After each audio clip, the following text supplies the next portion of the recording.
I have already had to start over 4 times.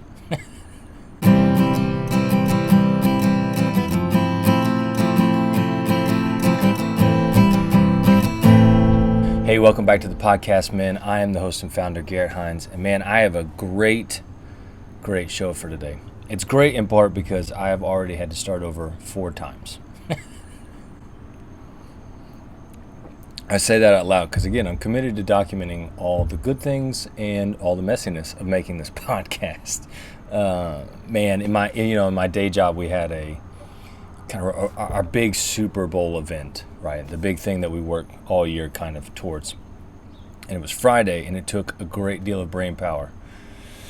And I feel a little sad about how long it is taking me to recover from my brain power. But that's okay. We're going to film today's episode, and it's going to be awesome. Yeah, right now it's the month of August while I'm filming these episodes, and they'll air in the month of September. So it's a few weeks in between filming and airing. And I do this thing in August where I go as much off the grid as I can go. I got this from guys like Dave Rubin and the host of Pints with Aquinas, and I love the idea because it gets me out of the negative tendencies of thinking about news and politics and all those things. Those things are important. Like, you have to stay in tune with those things. You need to know what's going on in your community. You need to know what's going on in politics in the bigger sense of the country, but sometimes it's really healthy to unplug. So I'm unplugged for a little bit. So I don't have a specific topic to discuss for the quick comment today. However, I do want to talk about something that's going to feed into today's episode. Also, I'm really curious. So we have a wooden wind chime that's hanging right above where I'm sitting. And I love the sound, but I'm curious. Comment in the thing below. Is that wind chime an irritating noise, a distraction? Does it take away from the sound of the podcast? I love it. If it bothers the people out there, I'm curious to know about that. Anyways, so today is more squirrels at a rave. This is definitely like that. But the thing I want to talk about is going to feed from the quick comment into today's topic. And that's this idea that there are people on both ends of the spectrum who are really loud about their opinions, and they believe that it is an all or nothing game. They believe that it has to be all one way or not at all. And you see some examples of this. I really want to talk about COVID, but I don't want to talk about COVID, so I'm going to skip that for the moment. But you see this in the way we talk about the state of the country when it comes to systemic racism. On one side, you have people that completely ignore the reality that racism exists in our country because it's not happening where they are, so therefore it must not be happening. That's foolishness. On the other hand, you have people on the far other end who seem to be the loudest right now in our country, who believe that America was founded on systemic racism, that systemic racism never went away, and that all of America is horrible. And you see this in the way they even talk about the great heroes of our country. One of the things that bothers me the most is when we talk about men like George Washington, who happens to be a role model of mine. You know, I've read some of his writings. I've read books about him, about his presidency. And it bothers me when people take this all or nothing approach to the great heroes of our country. Well, George Washington had slaves, so he must have been a terrible person, and he couldn't have been a hero. And our country couldn't have been a good country because the people that founded it still had slaves. And the problem with that mentality is that it takes away the nuance of the conversation. And it only adds to the problem we have where we can't talk to each other without calling each other names. And it's ridiculous. Like, first of all, you can be a hero and have flaws. You can be a hero and make gargantuan mistakes. yeah, George Washington had slaves. But if anybody worth their salt were to read his own writings, they would know that he wrestled terribly with the reality that they were fighting a war for freedom when he himself had men that were not free and wouldn't be free for him for a while. And you see him in his writings wrestle with that. And so this idea that because people did bad things, they can't therefore be heroic it's just not a good idea. It's not a good way to do things. And that's what's going on in our country. We've stepped into this all or nothing mentality. We're either all racist or we're all anti-racist. We're either all pro LGBTQ or we're all bigots. You know, it's this necessity of I want everything that I want or I want nothing at all. And that is only going to lead to division. Division that's irreparable. And that's my concern with this. And so that leads me into the thing that I want to talk about in today's episode. How to be better thinkers. I should have now, I'm a little mumbly, I feel like. I lost a lot of my voice on Friday. How to be better thinkers, right?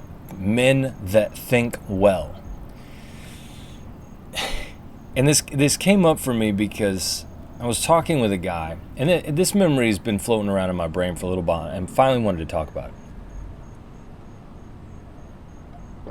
If you're listening to this on a podcast, I'm not watching this on YouTube, I'm drinking my coffee this morning because I haven't had any, and it would be good for me to drink some coffee today. Just a little bit. Not a lot. I don't need a lot. I don't want to flood my brain with caffeine. But a little bit would be really good. I think it would be good for the well-being of my children and my family. Anyways, that's what I want to talk about today. How to be better thinkers. And there's really only one thing that I want to address. That if every man out there watching this today were to do this one thing, I guarantee you'd be almost instantaneously a better thinker.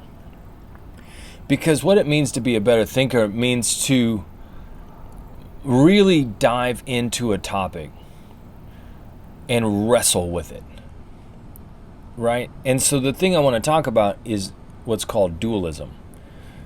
I don't know who coined the phrase, like who made that a thing. You know, I don't know the etymology of the word. But for me, the idea of dualistic thinking came about when I was reading Richard Rohr, Father Rohr. If you don't know who Richard Rohr is, he's a Franciscan monk. He has been on kind of the quote-unquote global stage for a while, in large part due to his work with the Enneagram. But he's also a religious thinker, a religious philosopher, runs a, what would you call it? A community, thank you. He would call it he founded a community in New Mexico called the Center for Action and Contemplation. And I love reading and listening to Richard Rohr's work because, one, it challenges me. There's a lot of things that I disagree with, but there's a lot of things that I do agree with that I don't know that I would have agreed with 5 years ago. And I think that's just because I've grown as a human and as a man. But Richard Rohr talks about this idea of dualism, meaning an all or nothing mentality. And dualism, really simply put, just means to think that there is only one way of thinking about a thing. In other words, you're either all racists or you're all anti-racist. And you can only be one or the other. America is either all good or it's all bad. And the problem with that is, it's a limiting worldview. I don't even think I told the story about how I got to this place wanting to talk about it. I think I rabbit trailed there for a minute. But that's okay. I got to this place of thinking about this for today's episode because I was talking with a guy, and we were talking about things like the Enneagram, things that require some thought and some deeper wrestling. And we got to talking about it, and he said, well, you know, man, I'm just not a thinker. I just don't do a lot of thinking. And I felt so sad for the guy because man, that means you are farming out your thinking to somebody or something else. You're letting all other people do all the thinking, and then you're just either agreeing with or disagreeing with, like somebody else is doing the thinking for you, and you just show up, do what they tell you, and move on. And I don't want that for guys. Men have been great philosophers throughout history, great thinkers, great wrestlers of ideas, great debaters. And that's not to take away from women. Women have been equally as great debaters and philosophers and thinkers. This is not a dualistic thought. It's not either or. But the problem is, and I don't know, maybe this is just a Southern thing, a 2021 thing. I don't know. But it seems to me that there are a lot of guys out there, not all of them, again, not dualistic here. There's a lot of guys out there who just don't want to do a lot of hard thinking. Just want to show up to church on Sunday, let the pastor tell them what to think, and then move on. They want to show up to their job, let somebody else do all the hard thinking, do what they tell them, and move on. And you can do life that way. You really can. But you will forever be reliant upon another person. And if you are forever reliant upon another person, your life will always be limited. And you cannot live life to the fullest, which is the whole purpose of this podcast, if you are relying on somebody else to do something for you that you yourself ought to be able to do. And men ought to be able to think better, to be men of great thought. So going back to this dualistic idea, we've become dualistic thinkers because we divide ourselves down political lines, or we divide ourselves down denominational lines, or we divide ourselves down theological lines or philosophical lines. We've created lines in the sand and said, do not cross over, because if you cross over, then you and I can't. You're not welcome to come over here unless you think like I do. And because we think that way, we just accept whatever the one-sided view is, and we don't really wrestle with it. And personally, I found myself wrestling a lot with dualism and faith and theology. And that seems to be where I do a lot of my thinking wrestling these days. But you overcome dualism. Maybe I should go that route. You overcome dualism by accepting and holding the tension between 2 points. In other words, you accept that two things can be true at the same time. This is one of my favorite things that Ben Shapiro says regularly on his podcast about, like, two things can be true at the same time. America can be the single greatest country in the world and have a whole crap ton of problems. Those two things can be true at the same time. We can be an amazing country and we can have a problem with racism. Those two things can be true at the same time. It doesn't have to be either or.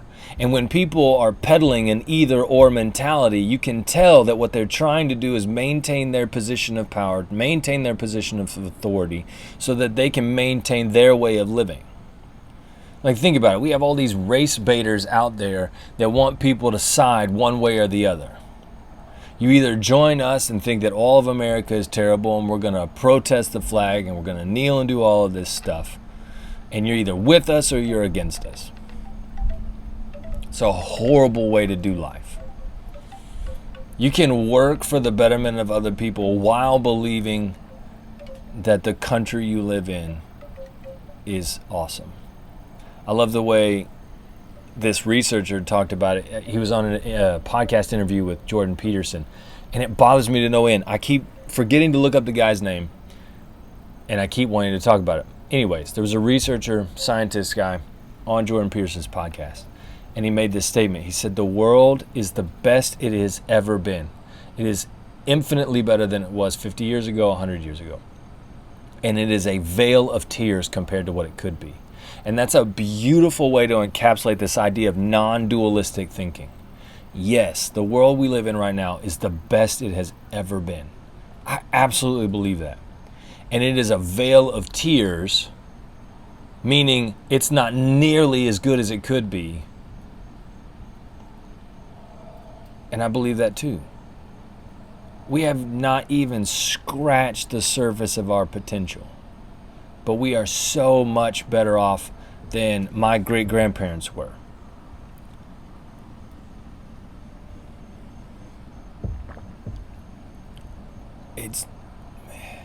Dualistic thinking bothers me to no end because it limits our ability to have good conversations. It limits our ability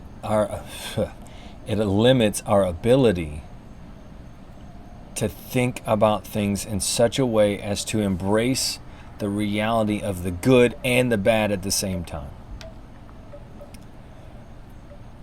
And so you overcome dualistic thinking by allowing yourself to hold the tension between two truths, two things that are opposite but can be true at the same time.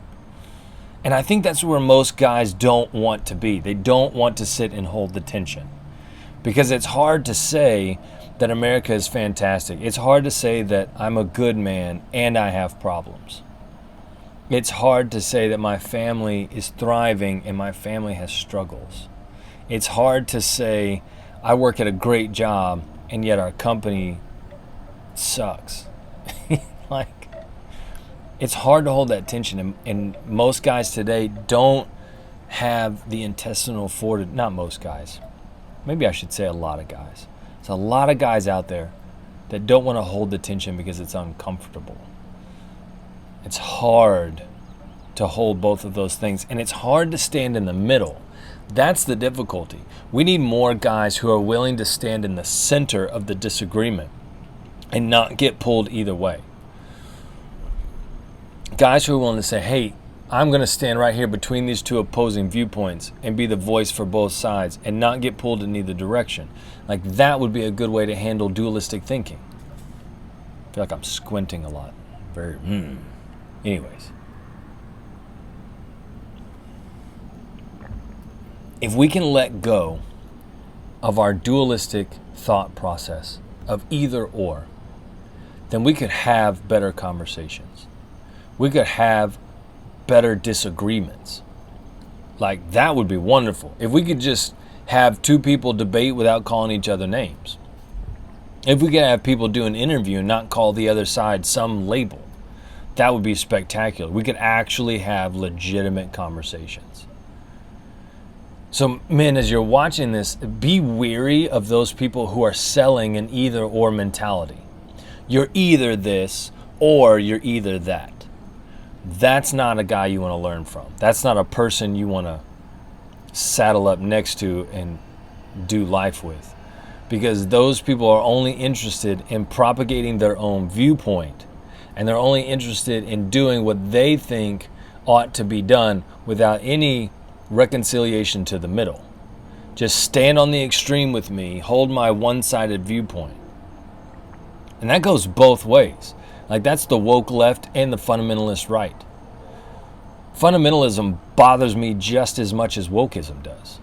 This idea that there's only this one answer and that's it. And it has to be lived out this way. Like, that's equally just as dualistic. So, men, that's the deal for today. Analyze where you are. Think about where you are in your life and how dualism is seeping in there. What are the places in your thinking where dualism is running the show, where it's an either-or mentality? Now, there needs to be some of that. There needs to be some all or nothing. I completely agree. However, it's not as much of a need as people think it is. Yes, it is wrong to hurt people. That's all or nothing. Yes, it's bad to steal from people. Like, there are things like that where dualism is necessary, where we have to say these things are right and wrong. But I don't think it's as much as people think it is. I think a lot of life is nuanced and multi-sided, multifaceted. That's a better word. So, man, as you go about your week this week, like write down. Remember, we talked about journaling recently. Write down where are the places where you are not willing to see all the sides of an argument. Where are you holding a one-sided view of things? Is that one-sided view necessary? And if not, how can you move to the center and hold the tension between two truths? And how do you advocate that amongst people where they're only living with one-sided? The easiest way to do that is in conversation. When people are talking about, hey, it's only this way, you can be the viewpoint to say, well, maybe, but there's this other viewpoint that needs to be considered. Let's have better, higher thought conversations that are non-dualistic.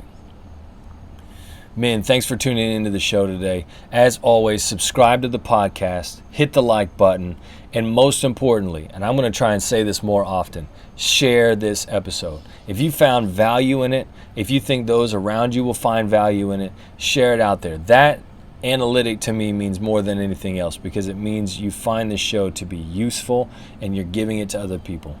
So have a great rest of your day, man, and I look forward to seeing you next time. Cheers. Ow! I almost forgot. Ha! See? Whew, my brain is getting there. I'm going to be better next week. I absolutely believe that.